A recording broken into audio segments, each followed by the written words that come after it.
perhaps one of the good things about Me Too is that any person who has been impacted by experiences of boundary crossing behavior, sexual abuse, sexual violence, has more space now to connect to that experience if that is in the way of expressing themselves, being in contact with their sexuality, how that kind of impacts relations with other people. So I think this training offers an opportunity to you as a practitioner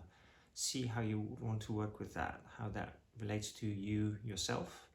how you could meet your client in this, and how you can support your client in finding a way to relate to their past experiences differently.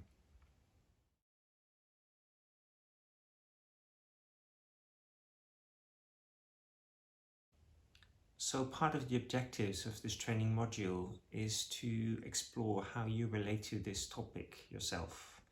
and then to generate an understanding of what the impact can be on a person who's had sexual abuse, sexual violence experiences, and to provide you with a roadmap to guide your client through this topic, through the trauma, and also to help them understand how this trauma works out differently because it's sexual trauma.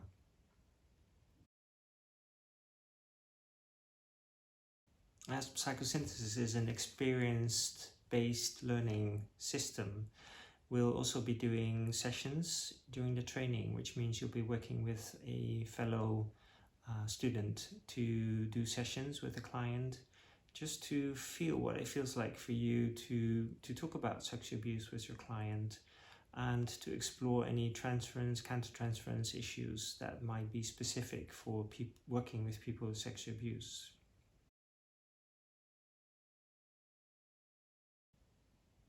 So what is specific psychosynthesis in working with sexual abuse and violence? Obviously, we'll be working with the body, feelings and minds of a person, and also for your client to see how that impacted their body, feeling, mind complex. Particularly the impact on body, we'll be using trauma theory in general, which is helpful to understand how the body remembers, how the body responds in situations that might trigger old memories, old experiences, as well as a source of information, as an entrance point to do the work, and to help your client generate an understanding and also a way to work with that themselves. I would say is to look at the process of identification. Some people might get over-identified with their victim position, others are more on the side of survivors, and this could be very strongly in terms of almost becoming a perpetrator to themselves, in really having a very hard defense and a very strong survivor personality, as well as that we'll be looking at how people can get lost in their own identity sexually, and even on their gender identity. If your experiences with your own body hasn't been so positive, that might have an impact on how you look at your body and how you relate to your body, also in a sexual way, but also more in a generic way.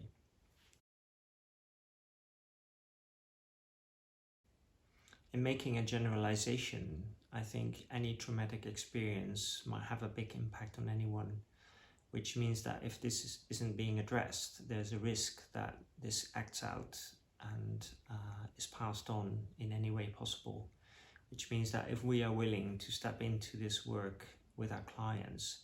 we also make a contribution to the bigger whole of trying to stop passing on of past experiences to other people or to people themselves coming from this experience.